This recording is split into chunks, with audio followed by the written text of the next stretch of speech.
Hello दोस्तों, स्वागत है आपका मेरे चैनल नीरू पहाड़ी इन कनाडा में।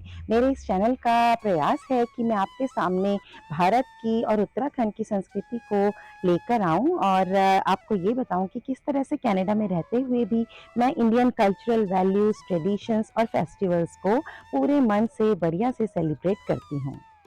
तो दोस्तों आज है उत्तराखंड का एक बहुत ही बड़ा त्योहार जिसका नाम है घी संक्रांति। घी संक्रांति घी से रिलेटेड है जैसा कि इसके नाम में है और इसे पहाड़ी में घी त्योहार भी कहते हैं। तो पहाड़ों के जो फेस्टिवल्स हैं वो सभी नेचर के साथ जुड़े हुए हैं। तो जैसे हरेला होता है उसी तरह से संक्रांति के दिन जो भाद्रपद मास की संक्रांति होती है उस दिन घी त्योहार मनाया जाता है। तो दोस्तों पहाड़ों में सावन के मौसम के बाद पूरा नेचर अपनी पीक पर होता है। पेड़ पौधे हरियाली चारों ओर फैली रहती है और ढेरों घास उग जाती है जो कि सभी जानवरों के लिए बहुत होती है। और सभी जानवर खूब अच्छे से घास चरते हैं, खूब हेल्दी होते हैं और उसी के हिसाब से बहुत सा मिल्क भी प्रोड्यूस करते हैं। देखिए इस तरह से गांव में घास इकट्ठी करके ले जाई जाती है एनिमल्स के लिए। तो ये जो एनिमल्स हैं ये किसानों की लाइफ में बहुत ही इम्पोर्टेंट हैं। तो जब मिल्क प्रोडक्शन बढ़ जाता है तो उसे बढ़िया से सेलिब्रेट किया जाता है।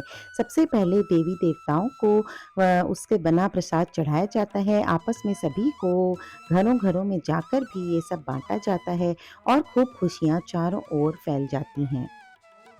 इस समय किसान की फसलों में भी बालियां आने लगती हैं और वो भी इसे फसल के त्योहार के रूप में मनाते हैं। ठीक वैसे ही जैसे हार्वेस्ट का फेस्टिवल है हरेला, वैसे ही खेतों में बालियां आने का त्योहार है घी त्योहार। तो जैसे हर त्योहार की अपनी कुछ डिशेस होती हैं, कुछ खास उसके फूड होते हैं, उसी तरह से घी संक्रांति और घी त्योहार का भी मेन जो आइटम है वो तो घी है, जो कि घर घर में बनाया जाता है और आपस में बांटा भी जाता है।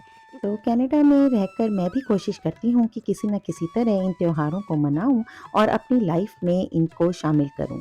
तो ये घर में बन रहा है गरमा-गरम घी जो मैं व्हाइट बटर से बना रही हूँ। इसकी पूरी रेसिपी ऊपर अटैच्ड है, यहाँ पर क्लिक कर कर आप देख सकते हैं।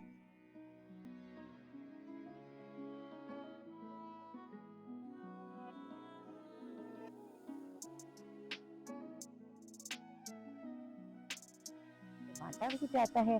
इसके अलावा हम बनाते हैं बेड़ू रोटी और अरबी के पत्तों की भी एक डिश बनती है जो कि बहुत ही स्वादिष्ट होती है, बहुत ही हेल्दी होती है। तो चलिए बेड़ू रोटी बनाना शुरू करते हैं। इसके लिए मैंने रात को अरहर की दाल भिगो दी थी। इसे उड़द की दाल से भी बनाते हैं, पर हम लोग के घर में यही पसंद किया जाता है। दाल को कम से कम पानी डालकर उबाल लिया है और उसको आप चाहे तो हल्का-सा छौंक कर इस तरह से ड्राई स्टफिंग बना सकते हैं या फिर इस तरह से गीली स्टफिंग भी रख सकते हैं। इसमें प्याज, लहसुन, अदरक जो भी मसाले आपको पसंद हों वो सब मैश करते के समय मिला दीजिए और इस तरह से आटे की छोटी-छोटी लोइयाँ बनाकर उसके अंदर ये स्टफिंग भर के आप बेड़ू रोटी बना सकते हैं। बेड़ू रोटी का अर्थ है दाल को भिगा के बनाई हुई पिठी अंदर भर के जो बेल कर इस तरह से रोटी तैयार की जाएगी, उसे बेड़ू रोटी कहते हैं। ये एक स्टफ्ड रोटी है, इसे दाल पूरी भी कहते हैं कुछ जगहों में। तो बहुत ही टेस्टी, न्यूट्रिशियस और क्विक बनने वाली रेसिपी है। अपने आप में पूरी तरह सफिशिएंट है और बस घर के बने हुए घी से इसको आप स्मीयर करिए और दोनों साइड बढ़िया से छौंकिए और बनके तैयार हो जाएगी गरमा-गरम और बहुत ही स्वादिष्ट हेल्दी ये बेड़ू रोटी।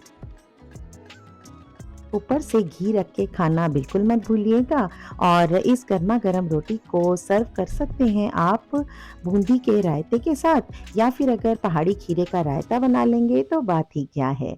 ऊपर से डाला ये ज़ीरा पाउडर और रेडी है बेड़ू रोटी। इसी रोटी को अगर आप छोटे साइज़ में बेल कर फ्राई कर लेंगे ना, तो ये गढ़वाल की डिश बन जाएगी जो है स्वाले। स्वाले की रेसिपी यहाँ ऊपर अटैच कर दी है मैंने, आप देख लीजिएगा और डिस्क्रिप्शन बॉक्स में भी आप देख सकते हैं। तो दोनों ही रूप में ये बहुत ही स्वादिष्ट लगती है और स्वाले जो है वो एक तरह की कचौड़ी होती है, तो ये भी आप बना के खा सकते हैं। होती है। तो इस त्योहार में खास तौर पर घी की इम्पोर्टेंस बताई गई है, क्योंकि आजकल आप देखेंगे जो रिसर्चेस हो रही हैं वो भी बताती हैं कि जो काऊ का घी है वो एंटी इन्फ्लेमेटरी प्रॉपर्टीज उसमें होती हैं, एंटी फंगल प्रॉपर्टीज होती हैं। तो इतनी सारे जो ये न्यूट्रिएंट्स रिच हमारा घी है, इसको आज के दिन हम सेलिब्रेट करते हैं।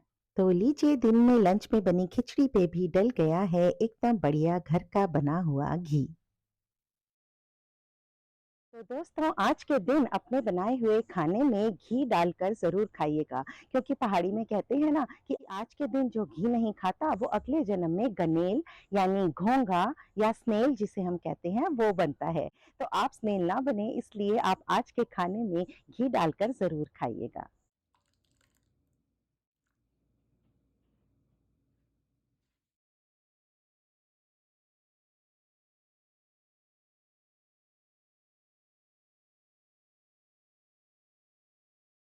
घी की एक और इम्पोर्टेंस इस दिन बताई गई है कि जो नवजात बच्चे होते हैं, इन्फेंट्स, उनके पैरों में, उनके सिर में भी घी डाला जाता है।